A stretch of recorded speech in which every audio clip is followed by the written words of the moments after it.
आप सुन रहे हैं जगत गुरु तत्वदर्शी संत रामपाल जी महाराज द्वारा लिखित पुस्तक ज्ञान गंगा का पेज नंबर 23। परमेश्वर कबीर साहेब के असंख्य ब्रह्मांडों का लघु चित्र दिया गया है, जिसे आप पुस्तक में देख सकते हैं। आप सुन रहे हैं जगत गुरु तत्वदर्शी संत रामपाल जी महाराज द्वारा लिखित पुस्तक ज्ञान गंगा का पेज नंबर 24। जैसे गृह मंत्रालय के दस्तावेजों पर हस्ताक्षर करेंगे तो अपने को गृह मंत्री लिखेंगे, वहाँ उसी व्यक्ति के हस्ताक्षर की शक्ति कम होती है। इसी प्रकार कबीर परमेश्वर यानी कबीरदेव की रोशनी में अंतर भिन्न भिन्न लोकों में होता जाता है। ठीक इसी प्रकार पूर्ण परमात्मा कबीरदेव यानी कबीर परमेश्वर ने नीचे के 3 और लोकों यानी अगम लोक, अलख लोक, सतलोक की रचना शब्द यानी वचन से की। यही पूर्ण ब्रह्म परमात्मा कबीरदेव यानी कबीर परमेश्वर ही अगम लोक में प्रकट हुआ तथा कबीरदेव यानी कबीर परमेश्वर अगम लोक का भी स्वामी है तथा वहाँ इनका उपमात्मक यानी पदवी का नाम अगम पुरुष अर्थात अगम प्रभु है। इसी अगम प्रभु का मानव सदृश शरीर बहुत तेजोमय है, जिसके एक रोम यानी शरीर के एक बाल की रोशनी खरब सूर्य की रोशनी से भी अधिक है। यह पूर्ण परमात्मा कबीरदेव यानी कबीर परमेश्वर अलख लोक में प्रकट हुआ तथा स्वयं ही अलख लोक का भी स्वामी है तथा उपमात्मक यानी पदवी का नाम अलख पुरुष भी इसी परमेश्वर का है तथा इस पूर्ण प्रभु का मानव सदृश शरीर तेजोमय स्वर ज्योति यानी स्वयं प्रकाशित है। एक रोम यानी शरीर के एक बाल की रोशनी अरब सूर्यों के प्रकाश से भी ज्यादा है।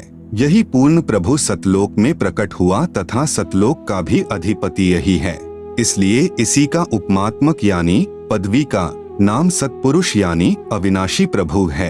इसी का नाम अकाल मूर्ति, शब्द स्वरूपी राम, पूर्ण ब्रह्म, परम अक्षर ब्रह्म आदि हैं। इसी सतपुरुष कबीरदेव यानी कबीर प्रभु का मानव सदृश शरीर तेजोमय है, जिसके एक रोम यानी शरीर के बाल का प्रकाश करोड़ सूर्यों तथा इतने ही चंद्रमाओं के प्रकाश से भी अधिक है।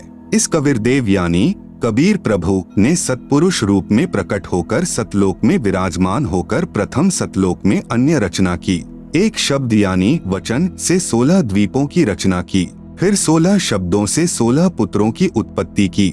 एक मानसरोवर की रचना की जिसमें अमृत भरा। 16 पुत्रों के नाम हैं नंबर 1 कूर्म, नंबर 2 ज्ञानी, नंबर 3 विवेक, नंबर 4 तेज, नंबर 5 सहज, नंबर 6 संतोष, नंबर 7 सुरती, नंबर 8 आनंद, नंबर 9 क्षमा, नंबर 10 निष्काम, नंबर 11 जलरंगी, नंबर 12 अचिंत, नंबर 13 प्रेम, नंबर 14 दयाल, नंबर 15 धैर्य, नंबर 16 योग संतायन अर्थात योगजीत। सतपुरुष कबीरदेव ने अपने पुत्र अचिंत को सत्यलोक की अन्य रचना का भार सौंपा तथा शक्ति प्रदान की। अचिंत ने अक्षर पुरुष यानी परब्रह्म की शब्द से उत्पत्ति की तथा कहा कि मेरी मदद करना।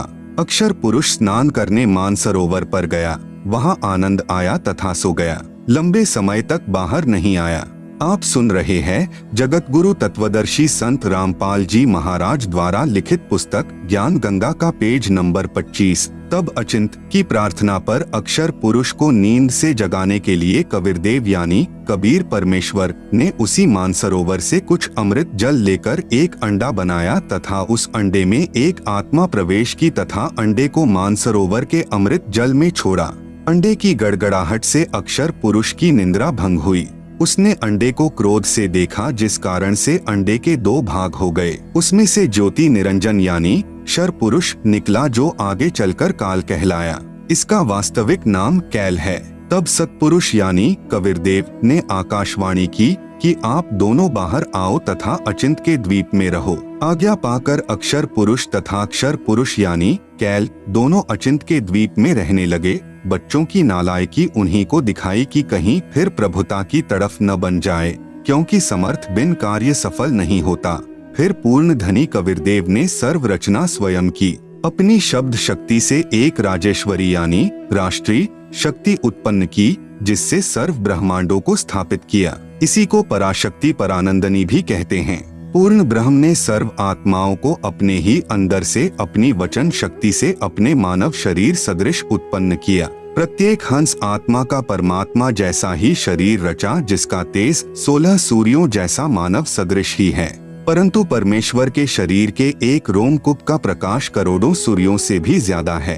बहुत समय उपरांत क्षर पुरुष यानी ज्योति निरंजन ने सोचा कि हम तीनों यानी अचिंत, अक्षर पुरुष, क्षर पुरुष एक द्वीप में रह रहे हैं तथा अन्य एक द्वीप में रह रहे हैं। मैं भी साधना करके अलग द्वीप प्राप्त करूंगा। उसने ऐसा विचार करके एक पैर पर खड़ा होकर 70 युग तक तप किया। आत्माएं काल के जाल में कैसे फंसी, विशेष जब ब्रह्म यानी ज्योति निरंजन तप कर रहा था। हम सभी आत्माएं जो आज ज्योति निरंजन के 21 ब्रह्मांडों में रहते हैं, इसकी साधना पर आसक्त हो गए तथा हृदय से इसे चाहने लगे। अपने सुखदायी प्रभु सत्य पुरुष से विमुख हो गए, जिस कारण से पतिव्रता पद से गिर गए। पूर्ण प्रभु के बार बार सावधान करने पर भी हमारी आसक्ति क्षर पुरुष से नहीं हटी। यही प्रभाव आज भी काल सृष्टि में विद्यमान है। जैसे नौजवान बच्चे फिल्म स्टारों यानी अभिनेताओं तथा अभिनेत्रियों की बनावटी अदाओं तथा अपने रोजगार उद्देश्य से कर रहे भूमिका पर अति आसक्त हो जाते हैं, रोकने से नहीं रुकते। यदि कोई अभिनेता या अभिनेत्री निकटवर्ती शहर में आ जाए तो देखें उन नादान बच्चों की भीड़ केवल दर्शन करने के लिए बहुसंख्या में एकत्रित हो जाती है। लेना एक न देने दो, रोजी रोटी अभिनेता कमा रहे हैं, नौजवान बच्चे लुट रहे हैं। माता पिता कितना ही समझाएं किंतु बच्चे नहीं मानते। कहीं न कहीं, कभी न कभी लुक छिप कर जाते ही रहते हैं। पूर्ण ब्रह्म कबीरदेव यानी कबीर प्रभु ने क्षर पुरुष से पूछा कि बोलो क्या चाहते हो। उसने कहा कि पिताजी, यह स्थान मेरे लिए कम है, मुझे अलग से द्वीप प्रदान करने की कृपा करें। हक्का कबीर यानी सत कबीर ने उसे 21 ब्रह्मांड प्रदान कर दिए। कुछ समय उपरांत ज्योति निरंजन ने सोचा इसमें कुछ रचना करनी चाहिए। खाली ब्रह्मांड यानी लाट किस काम के। यह विचार कर 70 युग तप करके पूर्ण परमात्मा कबीरदेव यानी कबीर प्रभु से रचना सामग्री की याचना की। सतपुरुष ने उसे 3 गुण तथा 5 तत्व प्रदान कर दिए, जिससे ब्रह्म यानी ज्योति निरंजन ने अपने ब्रह्मांडों में कुछ रचना की। आप सुन रहे हैं जगत गुरु तत्वदर्शी संत रामपाल जी महाराज द्वारा लिखित पुस्तक ज्ञान गंगा का पेज नंबर 26। फिर सोचा कि इसमें जीव भी होने चाहिए, अकेले का दिल नहीं लगता। यह विचार करके 64 युग तक फिर तप किया। पूर्ण परमात्मा कबीर देव के पूछने पर बताया कि मुझे कुछ आत्मा दे दो, मेरा अकेले का दिल नहीं लग रहा। तब सतपुरुष कबीर अग्नि यानी कबीर परमेश्वर ने कहा कि ब्रह्म, तेरे तप के प्रतिफल में मैं तुझे और ब्रह्मांड दे सकता हूँ, परंतु मेरी आत्माओं को किसी भी जप तप साधना के फल रूप में नहीं दे सकता। हाँ, यदि कोई स्वेच्छा से तेरे साथ जाना चाहे तो वह जा सकता है। युवा कबीर यानी समर्थ कबीर के वचन सुनकर ज्योति निरंजन हमारे पास आया। हम सभी हंस आत्मा पहले से ही उस पर आसक्त थे। हम उसे चारों तरफ से घेर कर खड़े हो गए। ज्योति निरंजन ने कहा कि मैंने पिताजी से अलग 21 ब्रह्मांड प्राप्त किए हैं, वहाँ नाना प्रकार के रमणीय स्थल बनाए हैं, क्या आप मेरे साथ चलोगे? हम सभी हंसों ने जो आज 21 ब्रह्मांडों में परेशान हैं, कहा कि हम तैयार हैं, यदि पिताजी आज्ञा दें। तब क्षर पुरुष पूर्ण ब्रह्म महान कबीर यानी समर्थ कबीर प्रभु के पास गया तथा सर्व वार्ता कही। तब कबीर अग्नि यानी कबीर परमेश्वर ने कहा कि मेरे सामने स्वीकृति देने वाले को आज्ञा दूंगा। क्षर पुरुष तथा परम अक्षर पुरुष यानी कबीर मितौजा यानी कबीर अमित औजा यानी जिसकी शक्ति का कोई वार नहीं, वह कबीर दोनों हम सभी हंसात्माओं के पास आए। सत कबीर देव ने कहा कि जो हंस आत्मा ब्रह्म के साथ जाना चाहता है, हाथ ऊपर करके स्वीकृति दे। अपने पिता के सामने किसी की हिम्मत नहीं हुई, किसी ने स्वीकृति नहीं दी।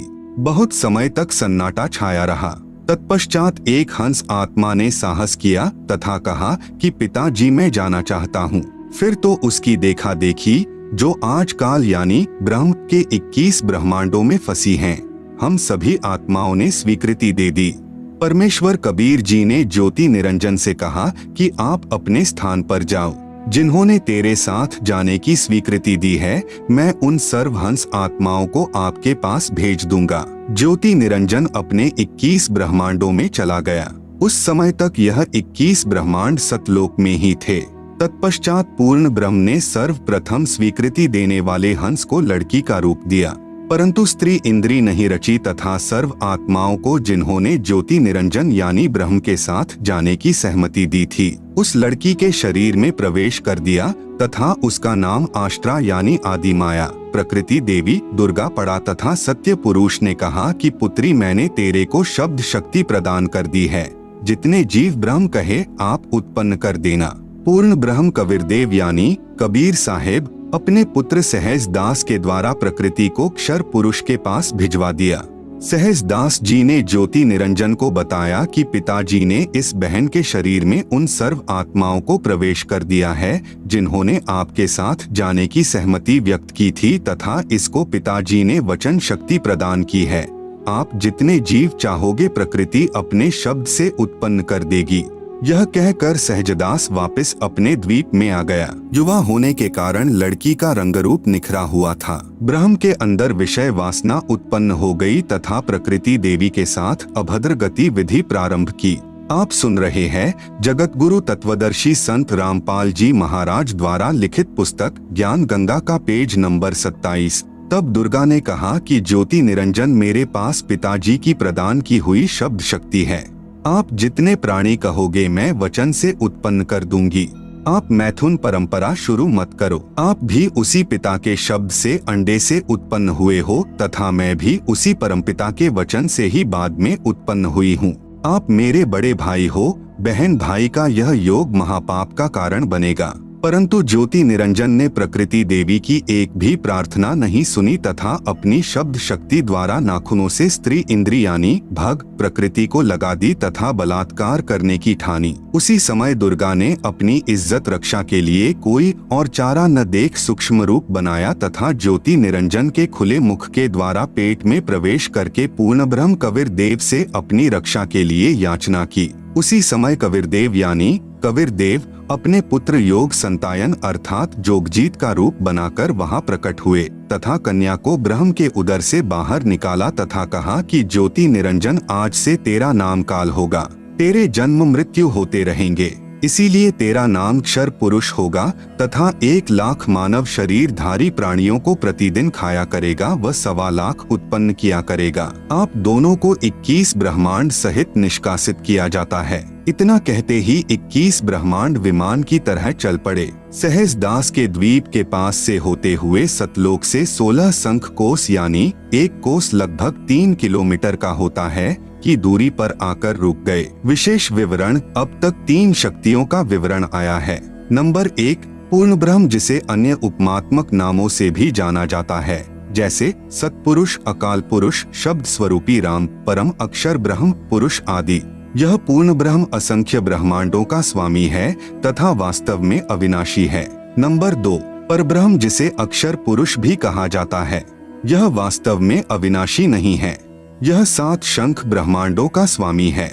नंबर 3 ब्रह्म जिसे ज्योति निरंजन काल कैल शर पुरुष तथा धर्मराय आदि नामों से जाना जाता है जो केवल 21 ब्रह्मांड का स्वामी है।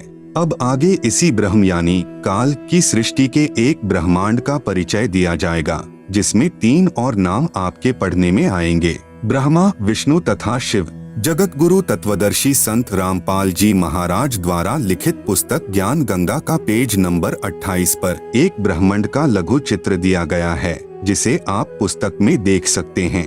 आप सुन रहे हैं जगत गुरु तत्वदर्शी संत रामपाल जी महाराज द्वारा लिखित पुस्तक ज्ञान गंगा का पेज नंबर 29।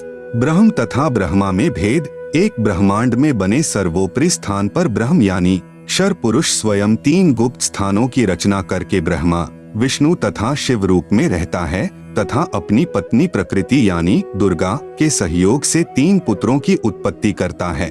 उनके नाम भी ब्रह्मा विष्णु तथा शिव ही रखता है। जो ब्रह्म का पुत्र ब्रह्मा है वह एक ब्रह्मांड में केवल 3 लोकों यानी पृथ्वी लोक स्वर्ग लोक तथा पाताल लोक में एक रजोगुण विभाग का मंत्री यानी स्वामी है। इसे त्रिलोकीय ब्रह्मा कहा है तथा ब्रह्म जो ब्रह्मलोक में ब्रह्मा रूप में रहता है उसे महाब्रह्मा व ब्रह्मलोकीय ब्रह्मा कहा है। इसी ब्रह्म यानी काल को सदाशिव महाशिव महाविष्णु भी कहा है। श्री विष्णु पुराण में प्रमाण चतुर्थ अंश अध्याय 1 पृष्ठ 230-231 पर श्री ब्रह्मा जी ने कहा, जिस अजन्मा सर्वमय विधाता परमेश्वर का आदि मध्य अंत स्वरूप स्वभाव और सार हम नहीं जान पाते। श्लोक 83। जो मेरा रूप धारण कर संसार की रचना करता है, स्थिति के समय जो पुरुष रूप है तथा जो रुद्र रूप से विश्व का ग्रास कर जाता है, अनंत रूप से संपूर्ण जगत को धारण करता है। श्लोक 86। श्री ब्रह्मा जी, श्री विष्णु जी व श्री शिव जी की उत्पत्ति काल यानी ब्रह्म ने प्रकृति यानी दुर्गा से कहा कि अब मेरा कौन क्या बिगाड़ेगा, मनमानी करूंगा। प्रकृति ने फिर प्रार्थना की कि आप कुछ शर्म करो। प्रथम तो आप मेरे बड़े भाई हो, क्योंकि उसी पूर्ण परमात्मा यानी कबीरदेव की वचन शक्ति से आपकी यानी ब्रह्म की अंडे से उत्पत्ति हुई तथा बाद में मेरी उत्पत्ति उसी परमेश्वर के वचन से हुई है। दूसरे, मैं आपके पेट से बाहर निकली हूँ, मैं आपकी बेटी हुई तथा आप मेरे पिता हुए। इन पवित्र नातों में बिगाड़ करना महापाप होगा। मेरे पास पिता की प्रदान की हुई शब्द शक्ति है। जितने प्राणी आप कहोगे मैं वचन से उत्पन्न कर दूंगी। ज्योति निरंजन ने दुर्गा की एक भी विनय नहीं सुनी तथा कहा कि मुझे जो सजा मिलनी थी मिल गई, मुझे सतलोक से निष्कासित कर दिया, अब मनमानी करूंगा। यह कहकर काल पुरुष यानी शर पुरुष ने प्रकृति के साथ जबरदस्ती शादी की तथा 3 पुत्रों यानी रजगुण युक्त ब्रह्मा जी, सतगुण युक्त विष्णु जी तथा तमगुण युक्त शिव शंकर जी की उत्पत्ति की। जवान होने तक तीनों पुत्रों को दुर्गा के द्वारा अचेत करवा देता है। फिर युवा होने पर श्री ब्रह्मा जी को कमल के फूल पर, श्री विष्णु जी को शेष नाग की शया पर तथा श्री शिव जी को कैलाश पर्वत पर सचेत करके इकट्ठे कर देता है। तत्पश्चात प्रकृति यानी दुर्गा ने इन तीनों का विवाह कर दिया जाता है। काल ब्रह्म के आदेश से प्रकृति देवी ने तीनों एक ब्रह्मांड में 3 लोकों यानी स्वर्ग लोक, पृथ्वी लोक तथा पाताल लोक में एक एक विभाग के मंत्री यानी प्रभु नियुक्त कर देता है। जैसे श्री ब्रह्मा जी को रजोगुण विभाग का तथा विष्णु जी को सत्तोगुण विभाग का तथा श्री शिव शंकर जी को तमोगुण विभाग का प्रभु बनाया तथा काल ब्रह्म स्वयं गुप्त यानी महाब्रह्मा, महाविष्णु, महाशिव रूप से मुख्य मंत्री पद को संभालता है। एक ब्रह्मांड में एक ब्रह्मलोक की रचना की है। आप सुन रहे हैं जगत गुरु तत्वदर्शी संत रामपाल जी महाराज द्वारा लिखित पुस्तक ज्ञान गंगा का पेज नंबर 30। उसी में 3 गुप्त स्थान बनाए हैं। एक रजोगुण प्रधान स्थान है जहाँ पर यह ब्रह्म यानी काल स्वयं महाब्रह्मा मुख्यमंत्री रूप में रहता है तथा अपनी पत्नी दुर्गा को महासावित्री रूप में रखता है। इन दोनों के संयोग से जो पुत्र इस स्थान पर उत्पन्न होता है वह स्वतः ही रजोगुणी बन जाता है। दूसरा स्थान सतोगुण प्रधान स्थान बनाया है। वहाँ पर यह क्षर पुरुष स्वयं महाविष्णु रूप बनाकर रहता है तथा अपनी पत्नी दुर्गा को महालक्ष्मी रूप में रखकर जो पुत्र उत्पन्न करता है उसका नाम विष्णु रखता है। वह बालक सतोगुण युक्त होता है तथा तीसरा इसी काल ने वहीं पर एक तमोगुण प्रधान क्षेत्र बनाया है। उसमें यह स्वयं सदाशिव रूप बनाकर रहता है तथा अपनी पत्नी दुर्गा को महापार्वती रूप में रखता है। इन दोनों के पति पत्नी व्यवहार से जो पुत्र उत्पन्न होता है उसका नाम शिव रख देते हैं तथा तमोगुण युक्त कर देते हैं। प्रमाण के लिए देखें पवित्र श्री शिव महापुराण विधवेश्वर संहिता पृष्ठ 24-26 जिसमें ब्रह्मा, विष्णु, रुद्र तथा महेश्वर से अन्य सदाशिव है तथा रुद्र संहिता अध्याय 6 तथा 7-9 पृष्ठ नंबर 100 से 105 तथा 110 पर अनुवाद करता श्री हनुमान प्रसाद पोद्दार गीता प्रेस गोरखपुर से प्रकाशित तथा पवित्र श्रीमद् देवी महापुराण तीसरा स्कंद अध्याय 1 से 5 पृष्ठ नंबर 114 से 123 तक गीता प्रेस गोरखपुर से प्रकाशित। अनुवादक श्री हनुमान प्रसाद पोद्दार चिमन लाल गोस्वामी। फिर इन्हीं को धोखे में रखकर अपने खाने के लिए जीवों की उत्पत्ति श्री ब्रह्मा जी द्वारा तथा स्थिति एक दूसरे को मोह ममता में रखकर काल जाल में रखना श्री विष्णु जी से तथा सहार, क्योंकि काल पुरुष को शापवश 1 लाख मानव शरीर धारी प्राणियों के सूक्ष्म शरीर से मैल निकाल कर खाना होता है। उसके लिए 21वें ब्रह्मांड में एक तप्तशिला है जो स्वतः गर्म रहती है। उस पर गर्म करके मैल पिघला कर खाता है।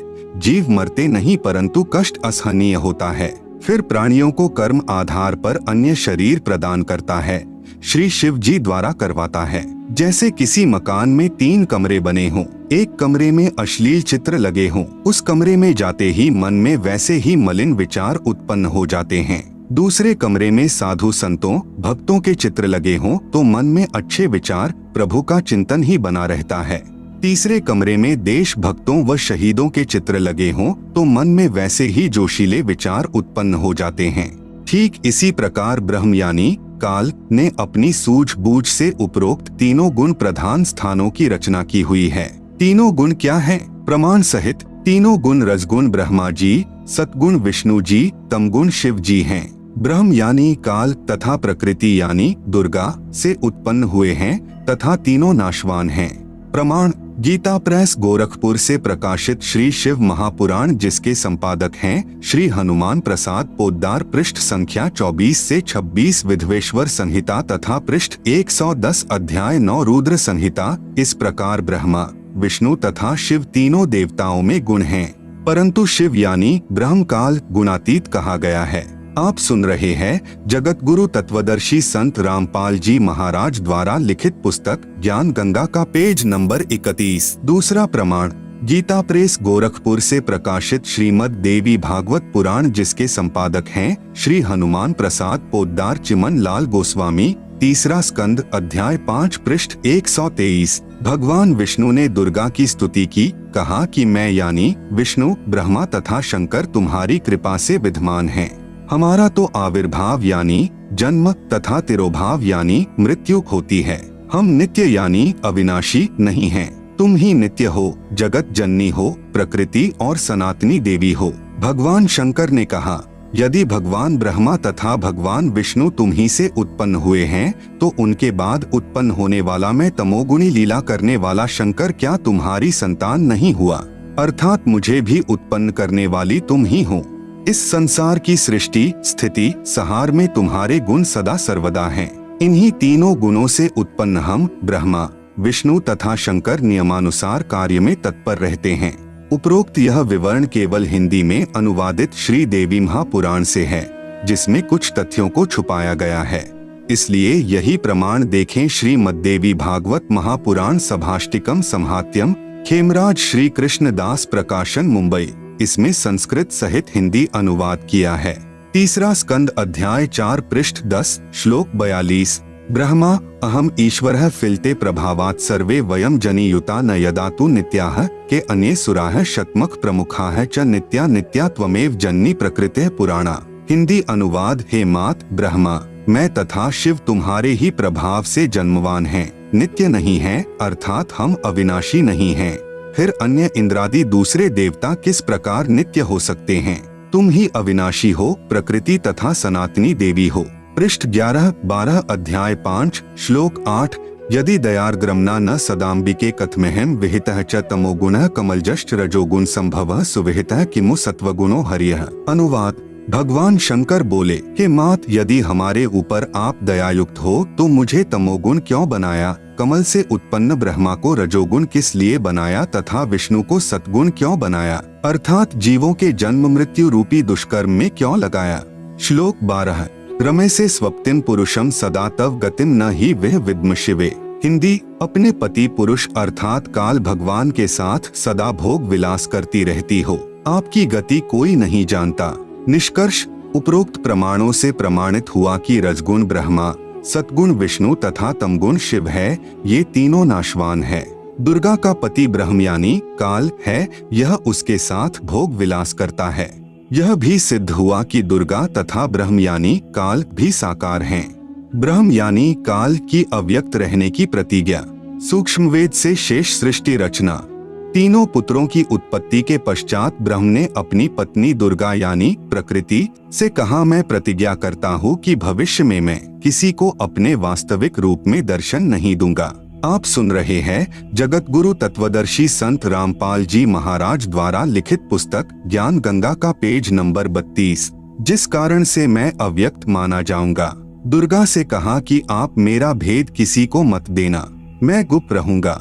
दुर्गा ने पूछा कि क्या आप अपने पुत्रों को भी दर्शन नहीं दोगे? ब्रह्म ने कहा, मैं अपने पुत्रों को तथा अन्य को किसी भी साधना से दर्शन नहीं दूंगा। यह मेरा अटल नियम रहेगा। दुर्गा ने कहा, यह तो आपका उत्तम नियम नहीं है जो आप अपनी संतान से भी छुपे रहोगे। तब काल ने कहा, दुर्गा मेरी विवशता है, मुझे 1,00,000 मानव शरीरधारी प्राणियों का आहार करने का श्राप लगा है। यदि मेरे पुत्रों यानी ब्रह्मा, विष्णु, महेश को पता लग गया तो ये उत्पत्ति, स्थिति तथा संहार का कार्य नहीं करेंगे। इसलिए यह मेरा अनुत्तम नियम सदा रहेगा। जब ये तीनों कुछ बड़े हो जाएं, तो इन्हें अचेत कर देना, मेरे विषय में नहीं बताना, नहीं तो मैं तुझे भी दंड दूंगा। दुर्गा इस डर के मारे वास्तविकता नहीं बताती।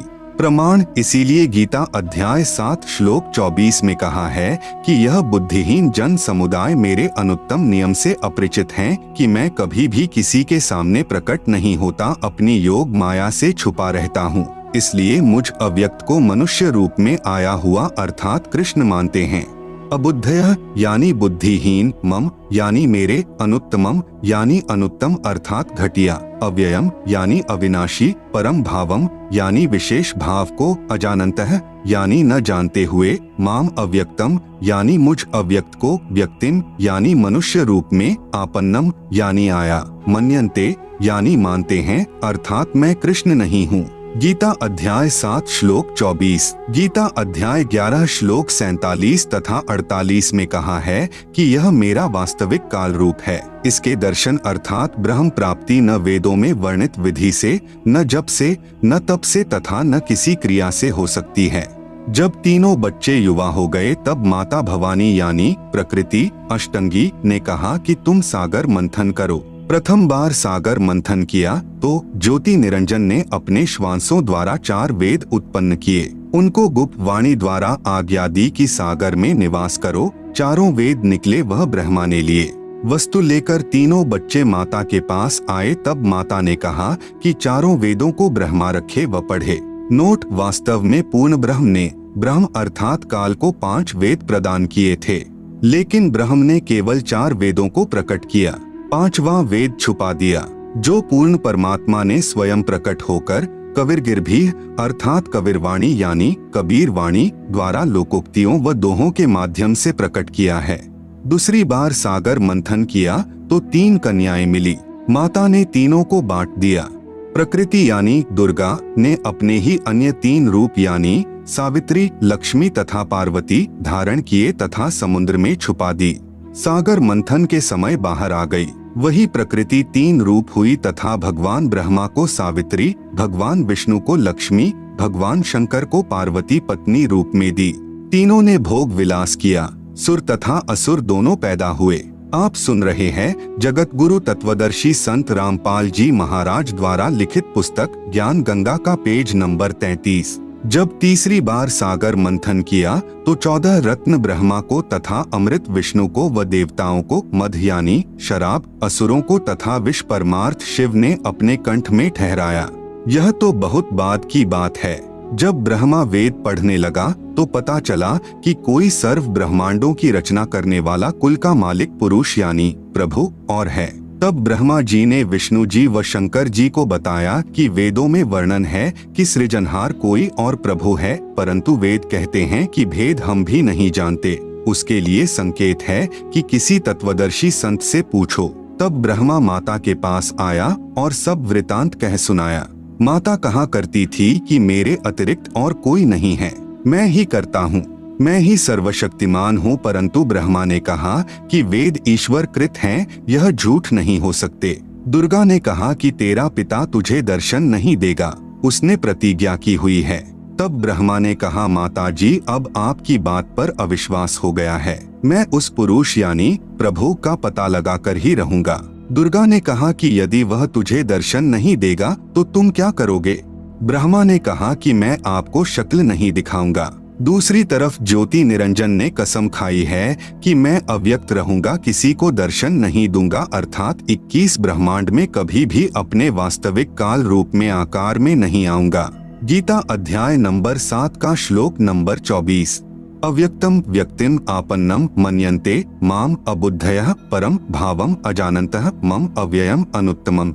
अनुवाद, अबुद्धयः यानी बुद्धिहीन लोग, मम यानी मेरे, अनुत्तमम यानी अश्रेष्ठ, अव्ययम यानी अटल, परम यानी परम, भावम यानी भाव को, अजानन्तः यानी न जानते हुए, अव्यक्तम यानी अदृश्यमान, माम यानी मुझे, काल को, व्यक्तिम यानी न रूप आकार में, कृष्ण आपन्नम यानी प्राप्त हुआ, मन्यन्ते यानी मानते हैं। गीता अध्याय नंबर 7 का श्लोक नंबर 25। न अहम प्रकाशः सर्वस्य योगमाया स्मावृतः मूढ़ः अयम न अभिजानाति लोकः माम अजम अव्ययम।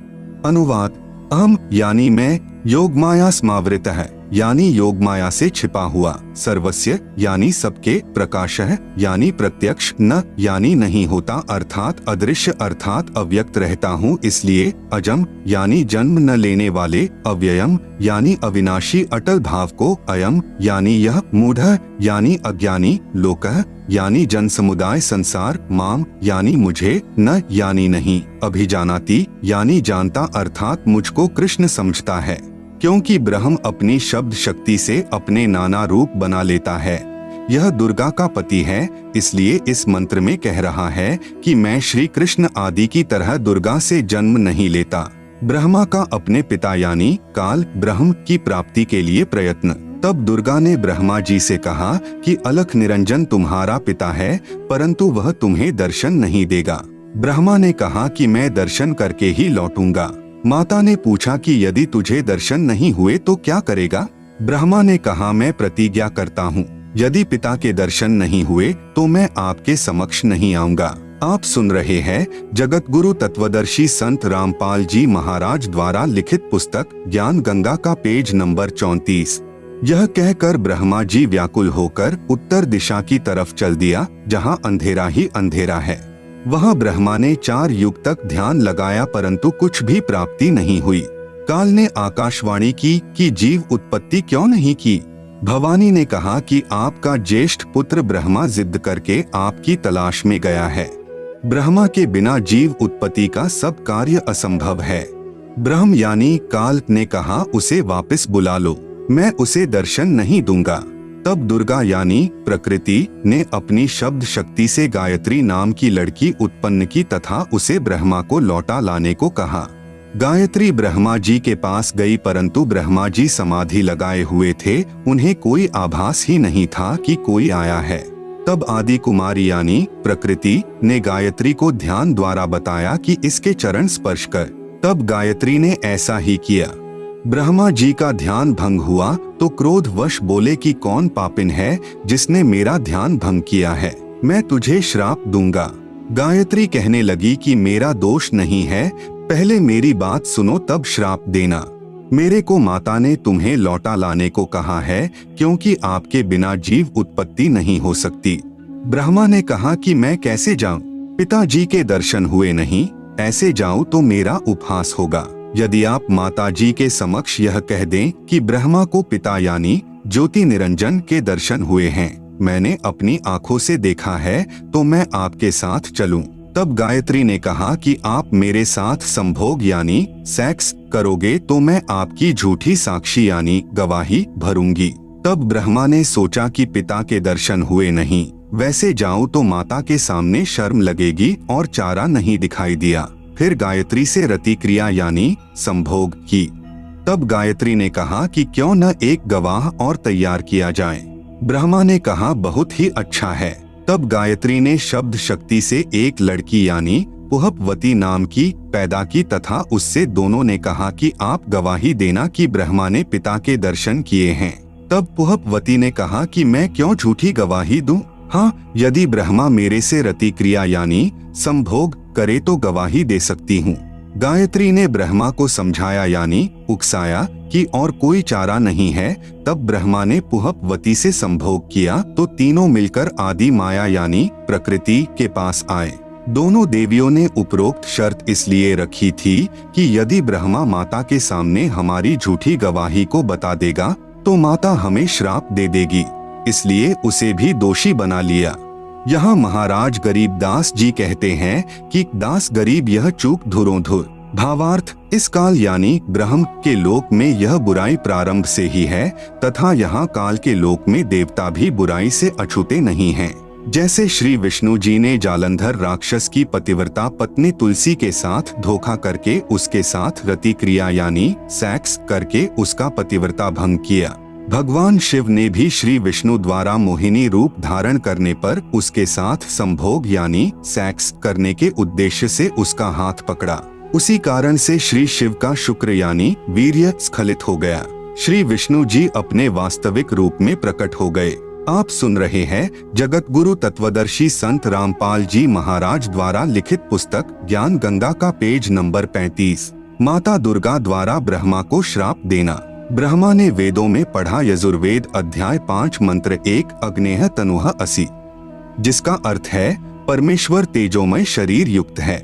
विष्णवे त्वा सोमस्य तनुह असि, अर्थ है सर्व का पालन करने के लिए उस अविनाशी परमात्मा का शरीर है। इसलिए ब्रह्मा ने उन दोनों स्त्रियों को समझा दिया था कि तुम कहना कि परमात्मा मानव सदृश तेजोमय शरीर युक्त है। तब माता ने ब्रह्मा से पूछा, क्या तुझे तेरे पिता के दर्शन हुए? ब्रह्मा ने कहा, हाँ मुझे पिता के दर्शन हुए हैं, वह मनुष्य सदृश तेजोमय शरीर युक्त है। दुर्गा ने कहा, साक्षी बता। तब ब्रह्मा ने कहा, इन दोनों के समक्ष साक्षात्कार हुआ है। देवी ने उन दोनों लड़कियों से पूछा, क्या तुम्हारे सामने ब्रह्म का साक्षात्कार हुआ है? तब दोनों ने कहा कि हाँ, हमने अपनी आंखों से देखा है। फिर भवानी यानी प्रकृति को संशय हुआ कि मुझे तो ब्रह्म ने कहा था कि मैं किसी को दर्शन नहीं दूंगा, परंतु ये कहते हैं कि दर्शन हुए हैं। तब अष्टंगी ने ध्यान लगाया और काल ज्योति निरंजन से पूछा कि यह क्या कहानी है। ज्योति निरंजन जी ने कहा कि ये तीनों झूठ बोल रहे हैं। तब माता ने कहा, तुम झूठ बोल रहे हो। आकाशवाणी हुई है कि इन्हें कोई दर्शन नहीं हुए। यह बात सुनकर ब्रह्मा ने कहा कि माता जी, मैं सौगंध खाकर पिता की तलाश करने गया था, परंतु पिता यानी ब्रह्म के दर्शन हुए नहीं। आपके पास आने में शर्म लग रही थी, इसलिए हमने झूठ बोल दिया। तब माता यानी दुर्गा ने कहा कि अब मैं तुम्हें श्राप देती हूँ। ब्रह्मा को श्राप, तेरी पूजा जग में नहीं होगी। आगे तेरे वंशज होंगे, वे बहुत पाखंड करेंगे, झूठी बात बनाकर जग को ठगेंगे। ऊपर से तो कर्म कांड करते दिखाई देंगे, अंदर से विकार करेंगे। कथा पुराणों को पढ़कर सुनाया करेंगे, स्वयं को ज्ञान नहीं होगा कि सद्ग्रंथों में वास्तविकता क्या है। फिर भी मानवश तथा धन प्राप्ति के लिए गुरु बनकर अनुयायियों को लोकवेद यानी शास्त्र विरुद्ध दंत कथा सुनाया करेंगे। देवी देवों की पूजा करके तथा करवा के दूसरों की निंदा करके कष्ट पर कष्ट उठाएंगे। जो उनके अनुयायी होंगे उनको परमार्थ नहीं बताएंगे, दक्षिणा के लिए जगत को गुमराह करते रहेंगे। अपने आप को सबसे श्रेष्ठ मानेंगे, दूसरों को नीचा समझेंगे। जब माता के मुख से यह सुना तो ब्रह्मा मूर्छित होकर जमीन पर गिर गया। बहुत समय उपरांत होश में आया। गायत्री को श्राप, तेरे कई सांड पति होंगे, तू मृतलोक में गाय बनेगी। पुहपवती को श्राप, तेरी जगह गंदगी में होगी, तेरे फूलों को कोई पूजा में नहीं लाएगा। इस झूठी गवाही के कारण तुझे यह नरक भोगना होगा। तेरा नाम केवड़ा केतकी होगा। हरियाणा में कुसोंधी कहते हैं। यह गंदगी यानी कुर्डियों वाली जगह पर होती है। इस प्रकार तीनों को श्राप देकर माता भवानी बहुत पछताई। आप सुन रहे हैं जगत गुरु तत्वदर्शी संत रामपाल जी महाराज द्वारा लिखित पुस्तक ज्ञान गंगा का पेज नंबर 36। इस प्रकार पहले तो जीव बिना सोचे मन यानी काल निरंजन के प्रभाव से गलत कार्य कर देता है, परंतु जब आत्मा यानी सत्पुरुष अंश के प्रभाव से उसे ज्ञान होता है तो पीछे पछताना पड़ता है। जिस प्रकार माता पिता अपने बच्चों को छोटी सी गलती के कारण ताड़ते हैं क्रोधवश होकर, परंतु बाद में बहुत पछताते हैं, यही प्रक्रिया मन यानी काल निरंजन के प्रभाव से सर्व जीवों में क्रियावान हो रही है। हाँ, यहाँ एक बात विशेष है कि निरंजन यानी काल ब्रह्म ने भी अपना कानून बना रखा है कि यदि कोई जीव किसी दुर्बल जीव को सताएगा तो उसे उसका बदला देना पड़ेगा। जब आदि भवानी यानी प्रकृति अष्टंगी ने ब्रह्मा, गायत्री व पुहपवती को श्राप दिया तो अलख निरंजन यानी ब्रह्मकाल ने कहा कि हे भवानी यानी प्रकृति अष्टंगी, यह आपने अच्छा नहीं किया। अब मैं यानी निरंजन आपको श्राप देता हूँ कि द्वापर युग में तेरे भी 5 पति होंगे। द्रौपदी ही आदिमाया का अवतार हुई है। जब यह आकाशवाणी सुनी तो आदि माया ने कहा कि हे ज्योति निरंजन यानी काल, मैं तेरे वश पड़ी हूँ, जो चाहे सो कर ले। सृष्टि रचना में दुर्गा जी के अन्य नामों का बार बार लिखने का उद्देश्य है कि पुराणों, गीता तथा वेदों में प्रमाण देखते समय भ्रम उत्पन्न नहीं होगा। जैसे गीता अध्याय 14 श्लोक 3-4 में काल ब्रह्म ने कहा है कि प्रकृति तो गर्भ धारण करने वाली सब जीवों की माता है, मैं उसके गर्भ में बीज स्थापित करने वाला पिता हूँ। श्लोक 4 में कहा है कि प्रकृति से उत्पन्न तीनों गुण जीवात्मा को कर्मों के बंधन में बांधते हैं। इस प्रकरण में प्रकृति तो दुर्गा है तथा तीनों गुण तीनों देवता रजगुण ब्रह्मा, सतगुण विष्णु तथा तमगुण शिव के सांकेतिक नाम हैं। विष्णु का अपने पिता यानी काल ब्रह्म की प्राप्ति के लिए प्रस्थान व माता का आशीर्वाद पाना। इसके बाद विष्णु से प्रकृति ने कहा कि पुत्र तू भी अपने पिता का पता लगा ले। तब विष्णु अपने पिताजी काल यानी ब्रह्म का पता करते करते पाताल लोक में चले गए, जहाँ शेषनाग था। उसने विष्णु को अपनी सीमा में प्रविष्ट होते देखकर क्रोधित होकर जहर भरा फुंकारा मारा। उसके विष के प्रभाव से विष्णु जी का रंग सांवला हो गया, जैसे स्प्रे पेंट हो जाता है। तब विष्णु ने चाहा कि इस नाग को मजा चखाना चाहिए। तब ज्योति निरंजन यानी काल ने देखा कि अब विष्णु को शांत करना चाहिए।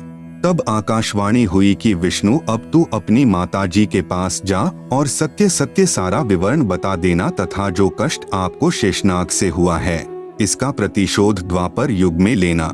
द्वापर युग में आप यानी विष्णु तो कृष्ण अवतार धारण करोगे और कालीदह में कालिंद्री नामक नाग शेषनाग का अवतार होगा।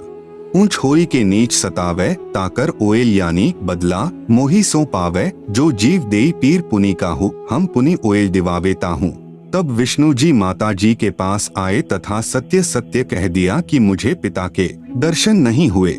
आप सुन रहे हैं जगत गुरु तत्वदर्शी संत रामपाल जी महाराज द्वारा लिखित पुस्तक ज्ञान गंगा का पेज नंबर 37। इस बात से माता यानी प्रकृति बहुत प्रसन्न हुई और कहा कि पुत्र तू सत्यवादी है। अब मैं अपनी शक्ति से तेरे पिता से मिलाती हूँ तथा तेरे मन का संशय खत्म करती हूँ।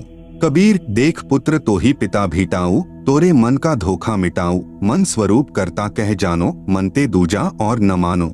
स्वर्ग पाताल दौर मन केरा, मन अस्थिर मन अह अनेरा। निरंकार मन ही को कहिए, मन की आस निश दिन रहिए। देखूं पलटी शून्य मह ज्योति, जहाँ पर झिलमिल झालर होती। इस प्रकार माता यानी अष्टंगी प्रकृति ने विष्णु से कहा कि मन ही जग का करता है, यही ज्योति निरंजन है।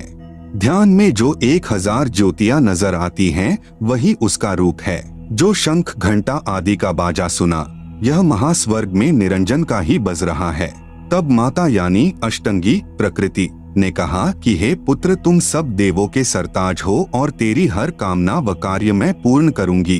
तेरी पूजा सर्व जग में होगी। आपने मुझे सच सच बताया है। काल के 21 ब्रह्मांडों के प्राणियों की विशेष आदत है कि अपनी व्यर्थ महिमा बनाता है। जैसे दुर्गा जी श्री विष्णु जी को कह रही है कि तेरी पूजा जग में होगी। मैंने तुझे तेरे पिता के दर्शन करा दिए। दुर्गा ने केवल प्रकाश दिखाकर श्री विष्णु जी को बहका दिया। श्री विष्णु जी भी प्रभु की यही स्थिति अपने अनुयायियों को समझाने लगे कि परमात्मा का केवल प्रकाश दिखाई देता है, परमात्मा निराकार है। इसके बाद आदि भवानी रुद्र यानी महेश जी के पास गई तथा कहा कि महेश तू भी कर ले अपने पिता की खोज। तेरे दोनों भाइयों को तो तुम्हारे पिता के दर्शन नहीं हुए, उनको जो देना था वह प्रदान कर दिया है, अब आप मांगो जो मांगना है। तब महेश ने कहा कि हे जननी, मेरे दोनों बड़े भाइयों को पिता के दर्शन नहीं हुए, फिर प्रयत्न करना व्यर्थ है। कृपा मुझे ऐसा वर दो कि मैं अमर यानी मृत्युंजय हो जाऊं। तब माता ने कहा कि यह मैं नहीं कर सकती, हाँ युक्ति बता सकती हूँ जिससे तेरी आयु सबसे लंबी बनी रहेगी। विधि योग समाधि है, इसलिए महादेव जी ज्यादातर समाधि में ही रहते हैं। इस प्रकार माता यानी अष्टंगी प्रकृति ने तीनों पुत्रों को विभाग बांट दिए। भगवान ब्रह्मा जी को काल लोक में 184 के चोले यानी शरीर रचने यानी बनाने का अर्थात रजोगुण प्रभावित करके संतान उत्पत्ति के लिए विवश करके जीव उत्पत्ति कराने का विभाग प्रदान किया। भगवान विष्णु जी को इन जीवों के पालन पोषण कर्मानुसार करने तथा मोह ममता उत्पन्न करके स्थिति बनाए रखने का विभाग दिया। भगवान शिव शंकर यानी महादेव को संहार करने का विभाग प्रदान किया, क्योंकि इनके पिता निरंजन को 1 लाख मानव शरीरधारी जीव प्रतिदिन खाने पड़ते हैं। यहाँ पर मन में एक प्रश्न उत्पन्न होगा कि ब्रह्मा, विष्णु तथा शंकर जी से उत्पत्ति, स्थिति और संहार कैसे होता है। ये तीनों अपने अपने लोक में रहते हैं। जैसे आजकल संचार प्रणाली को चलाने के लिए उपग्रहों को ऊपर आसमान में छोड़ा जाता है।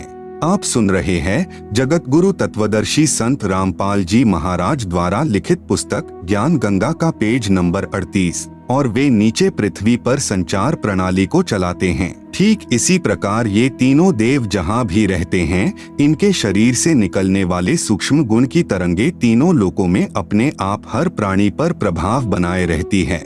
उपरोक्त विवरण एक ब्रह्मांड में ब्रह्म यानी काल की रचना का है।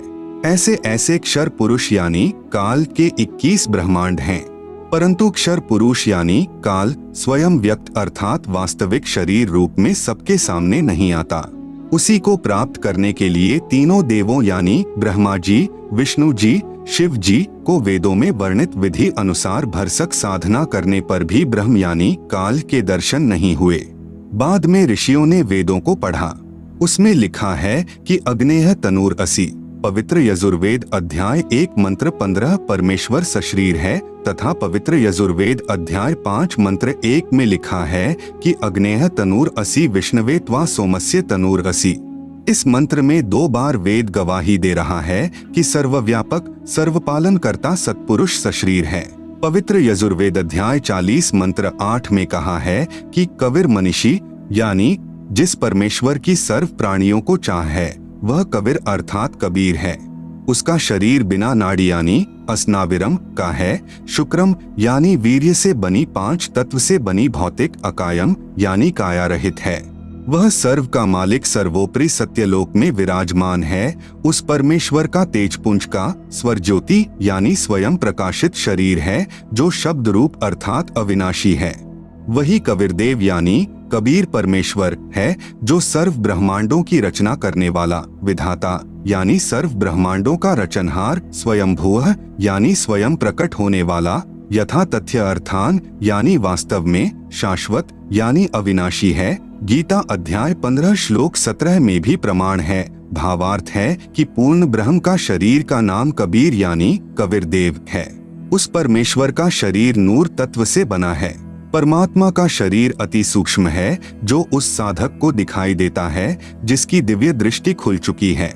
इस प्रकार जीव का भी सूक्ष्म शरीर है, जिसके ऊपर 5 तत्व का खोल यानी कवर अर्थात 5 तत्व की काया चढ़ी होती है, जो माता पिता के संयोग से शुक्रम यानी वीर्य से बनी है। शरीर त्यागने के पश्चात भी जीव का सूक्ष्म शरीर साथ रहता है। वह शरीर उसी साधक को दिखाई देता है जिसकी दिव्य दृष्टि खुल चुकी है। इस प्रकार परमात्मा व जीव की स्थिति को समझें। वेदों में ओम नाम के स्मरण का प्रमाण है, जो केवल ब्रह्म साधना है। इस उद्देश्य से ओम नाम के जाप को पूर्ण ब्रह्म का मानकर ऋषियों ने भी हजारों वर्ष हठ योग करके यानी समाधि लगाकर प्रभु प्राप्ति की चेष्टा की, परंतु प्रभु दर्शन नहीं हुए। सिद्धियां प्राप्त हो गई। उन्हीं सिद्धि रूपी खिलौनों से खेलकर ऋषि भी जन्म मृत्यु के चक्र में ही रह गए तथा अपने अनुभव के शास्त्रों में परमात्मा को निराकार लिख दिया। ब्रह्म यानी काल ने कसम खाई है कि मैं अपने वास्तविक रूप में किसी को दर्शन नहीं दूंगा, मुझे अव्यक्त जाना करेंगे। अव्यक्त का भावार्थ है कि कोई आकार में है, परंतु व्यक्तिगत रूप से स्थूल रूप में दर्शन नहीं देता। जैसे आकाश में बादल छा जाने पर दिन के समय सूर्य अदृश्य हो जाता है, वह दृश्यमान नहीं है। आप सुन रहे हैं जगत गुरु तत्वदर्शी संत रामपाल जी महाराज द्वारा लिखित पुस्तक ज्ञान गंगा का पेज नंबर 39। परंतु वास्तव में बादलों के पार ज्यों का त्यों है। इस अवस्था को अव्यक्त कहते हैं। प्रमाण के लिए गीता अध्याय 7 श्लोक 24, 25 अध्याय 11 श्लोक 48 तथा 32। पवित्र गीता जी बोलने वाला ब्रह्म यानी काल श्री कृष्ण जी के शरीर में प्रेतवत प्रवेश करके कह रहा है कि अर्जुन, मैं बढ़ा हुआ काल हूँ और सर्व को खाने के लिए आया हूँ। गीता अध्याय 11 का श्लोक नंबर 32, यह मेरा वास्तविक रूप है। इसको तेरे अतिरिक्त न तो कोई पहले देख सका तथा न कोई आगे देख सकता है, अर्थात वेदों में वर्णित यज्ञ, जप, तप तथा ओम नाम आदि की विधि से मेरे इस वास्तविक स्वरूप के दर्शन नहीं हो सकते। गीता अध्याय 11 श्लोक नंबर 48। मैं कृष्ण नहीं हूँ। ये मूर्ख लोग कृष्ण रूप में मुझ अव्यक्त को व्यक्त यानी मनुष्य रूप मान रहे हैं, क्योंकि ये मेरे घटिया नियम से अपरिचित हैं कि मैं कभी वास्तविक इस काल रूप में सबके सामने नहीं आता, अपनी योग माया से छुपा रहता हूँ। गीता अध्याय 7 श्लोक नंबर 24-25। विचार करें, अपने छुपे रहने वाले विधान को स्वयं अश्रेष्ठ यानी अनुत्तम क्यों कह रहे हैं? यदि पिता अपनी संतान को भी दर्शन नहीं देता तो उसमें कोई त्रुटि है जिस कारण से छुपा है तथा सुविधाएं भी प्रदान कर रहा है। काल यानी ब्रह्म को श्रापवश 1 लाख मानव शरीरधारी प्राणियों का आहार करना पड़ता है तथा 25% प्रतिदिन जो ज्यादा उत्पन्न होते हैं उन्हें ठिकाने लगाने के लिए तथा कर्म भोग का दंड देने के लिए 84 लाख योनियों की रचना की हुई है। यदि सबके सामने बैठकर किसी की पुत्री, किसी की पत्नी, किसी के पुत्र माता पिता को खाएगा तो सर्व को ब्रह्म से घृणा हो जाए तथा जब भी कभी पूर्ण परमात्मा कविरग्नि यानी कबीर परमेश्वर स्वयं आए या अपना कोई संदेशवाहक यानी दूत भेजे तो सर्व प्राणी सत्य भक्ति करके काल के जाल से निकल जाएं। इसलिए धोखा देकर रखता है तथा पवित्र गीता अध्याय 7 श्लोक 18, 24, 25 में अपनी साधना से होने वाली मुक्ति यानी गति को भी अनुत्तमाम यानी अति अश्रेष्ठ कहा है तथा अपने विधान यानी नियम को भी अनुत्तम यानी अश्रेष्ठ कहा है। प्रत्येक ब्रह्मांड में बने ब्रह्मलोक में एक महास्वर्ग बनाया है। महास्वर्ग में एक स्थान पर नकली सतलोक, नकली अलख लोक, नकली अगम लोक तथा नकली अनामी लोक की रचना प्राणियों को धोखा देने के लिए प्रकृति यानी दुर्गा आदि माया द्वारा करवा रखी है। कबीर साहेब का एक शब्द है, कर नैनो दीदार महल में प्यारा है, में वाणी है कि काया भेद किया निर्वारा, यह सब रचना पिंड मंझारा है। माया अविगत जाल पसारा, सो कारीगर भारा है। आदि माया किन्ही चतुराई, झूठी बाजी पिंड दिखाई, अविगत रचना रची अंड माही वाका प्रतिबिंब डारा है। एक ब्रह्मांड में अन्य लोकों की भी रचना है, जैसे श्री ब्रह्मा जी का लोक, श्री विष्णु जी का लोक, श्री शिव जी का लोक, जहाँ पर बैठकर तीनों प्रभु नीचे के 3 लोकों यानी स्वर्गलोक अर्थात इंद्र का लोक, पृथ्वी लोक तथा पाताल लोक पर एक एक विभाग के मालिक बनकर प्रभुता करते हैं। जगत गुरु तत्वदर्शी संत रामपाल जी महाराज द्वारा लिखित पुस्तक ज्ञान गंगा का पेज नंबर 40 पर ब्रह्मलोक का लघु चित्र तथा पेज नंबर 41 पर ज्योति निरंजन यानी काल ब्रह्म के लोक यानी 21 ब्रह्मांड का लघु चित्र दिया गया है, जिसे आप पुस्तक में देख सकते हैं। आप सुन रहे हैं जगत गुरु तत्वदर्शी संत रामपाल जी महाराज द्वारा लिखित पुस्तक ज्ञान गंगा का पेज नंबर 42 तथा अपने पिता काल के खाने के लिए प्राणियों की उत्पत्ति, स्थिति तथा संहार का कार्यभार संभालते हैं। तीनों प्रभुओं की भी जन्म व मृत्यु होती है, तब काल इन्हें भी खाता है। इसी ब्रह्मांड, इसे अंड भी कहते हैं क्योंकि ब्रह्मांड की बनावट अंडाकार है। इसे पिंड भी कहते हैं क्योंकि शरीर यानी पिंड में एक ब्रह्मांड की रचना कमलों में टीवी की तरह देखी जाती है। में एक मानसरोवर तथा धर्मराय यानी न्यायाधीश का भी लोक है तथा एक गुप्त स्थान पर पूर्ण परमात्मा अन्य रूप धारण करके रहता है, जैसे प्रत्येक देश का राजदूत भवन होता है। वहाँ पर कोई नहीं जा सकता। वहाँ पर वे आत्माएं रहती हैं जिनकी सत्यलोक की भक्ति अधूरी रहती है। जब भक्ति युग आता है तो उस समय परमेश्वर कबीर जी अपना प्रतिनिधि पूर्ण संत सतगुरु भेजते हैं। इन पुण्य आत्माओं को पृथ्वी पर उस समय मानव शरीर प्राप्त होता है तथा ये शीघ्र ही सत भक्ति पर लग जाते हैं तथा सतगुरु से दीक्षा प्राप्त करके पूर्ण मोक्ष प्राप्त कर जाते हैं। उस स्थान पर रहने वाले हंस आत्माओं की निजी भक्ति कमाई खर्च नहीं होती। परमात्मा के भंडार से सर्व सुविधाएं उपलब्ध होती हैं। ब्रह्म यानी काल के उपासकों की भक्ति कमाई स्वर्ग महास्वर्ग में समाप्त हो जाती है, क्योंकि इस काल लोक यानी ब्रह्मलोक तथा परब्रह्म लोक में प्राणियों को अपना किया कर्मफल ही मिलता है। क्षर पुरुष यानी ब्रह्म ने अपने 20 ब्रह्मांडों को 4 महाब्रह्मांडों में विभाजित किया है। एक महाब्रह्मांड में 5 ब्रह्मांडों का समूह बनाया है तथा चारों ओर से अंडाकार गोलाई यानी परिधि में रोका है तथा चारों महाब्रह्मांडों को भी फिर अंडाकार गोलाई यानी परिधि में रोका है। 21वें ब्रह्मांड की रचना एक महाब्रह्मांड जितना स्थान लेकर की है। 21वें ब्रह्मांड में प्रवेश होते ही 3 रास्ते बनाए हैं। 21वें ब्रह्मांड में भी बाईं तरफ नकली सतलोक, नकली अलख लोक, नकली अगम लोक, नकली अनामी लोक की रचना प्राणियों को धोखे में रखने के लिए आदि माया यानी दुर्गा से करवाई है तथा दाईं तरफ 12 सर्वश्रेष्ठ ब्रह्म साधकों यानी भक्तों को रखता है। फिर प्रत्येक युग में उन्हें अपने संदेश वाहक यानी संत सतगुरु बनाकर पृथ्वी पर भेजता है, जो शास्त्र विधि रहित साधना व ज्ञान बताते हैं तथा स्वयं भी भक्तिहीन हो जाते हैं तथा अनुयायियों को भी काल जाल में फंसा जाते हैं। फिर वे गुरुजी तथा अनुयायी दोनों ही नरक में जाते हैं। फिर सामने एक ताला लगा रखा है, वह रास्ता काल यानी ब्रह्म के निज लोक में जाता है, जहाँ पर यह ब्रह्म यानी काल अपने वास्तविक मानव सदृश काल रूप में रहता है। इसी स्थान पर एक पत्थर की टुकड़ी तवे के आकार की यानी चपाती पकाने की लोहे की गोल प्लेट सी होती है, स्वतः गर्म रहती है, जिस पर 1 लाख मानव शरीरधारी प्राणियों के सूक्ष्म शरीर को भूनकर उनमें से गंदगी निकालकर खाता है। उस समय सर्व प्राणी बहुत पीड़ा अनुभव करते हैं तथा हाहाकार मच जाती है। फिर कुछ समय उपरांत वे बेहोश हो जाते हैं।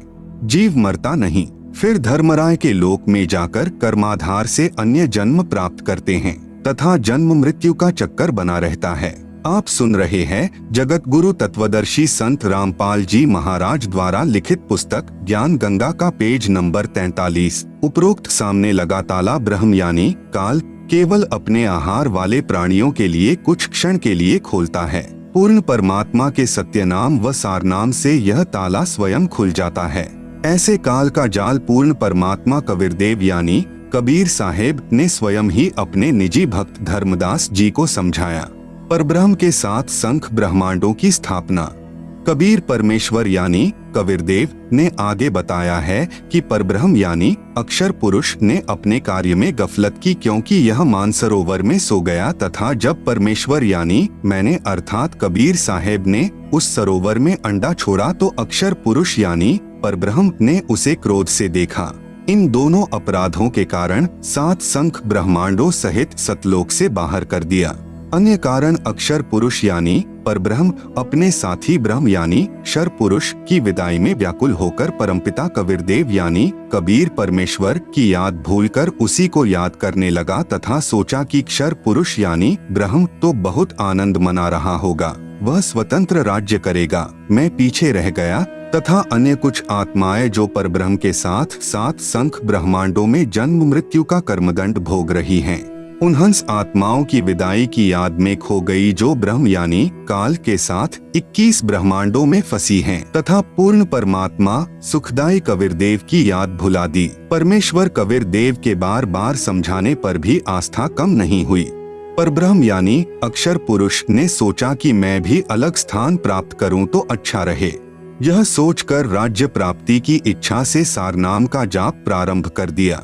इसी प्रकार अन्य आत्माओं ने यानी जो परब्रह्म के साथ संख ब्रह्मांडों में फंसी हैं, सोचा कि वे जो ब्रह्म के साथ आत्माएं गई हैं, वे तो वहां मौज मस्ती मनाएंगे, हम पीछे रह गए। परब्रह्म के मन में यह धारणा बनी कि क्षर पुरुष अलग होकर बहुत सुखी होगा। यह विचार कर अंतरात्मा से भिन्न स्थान प्राप्ति की ठान ली। परब्रह्म यानी अक्षर पुरुष ने हठ योग नहीं किया, परंतु केवल अलग राज्य प्राप्ति के लिए सहज ध्यान योग विशेष कसक के साथ करता रहा। अलग स्थान प्राप्त करने के लिए पागलों की तरह विचरने लगा, खाना पीना भी त्याग दिया। अन्य कुछ आत्माएं जो पहले काल ब्रह्म के साथ गई आत्माओं के प्रेम में व्याकुल थी, वे अक्षर पुरुष के वैराग्य पर आसक्त होकर उसे चाहने लगी। पूर्ण प्रभु के पूछने पर परब्रह्म ने अलग स्थान मांगा तथा कुछ हंसात्माओं के लिए भी याचना की। तब कबीरदेव ने कहा कि जो आत्मा आपके साथ स्वेच्छा से जाना चाहें उन्हें भेज देता हूँ।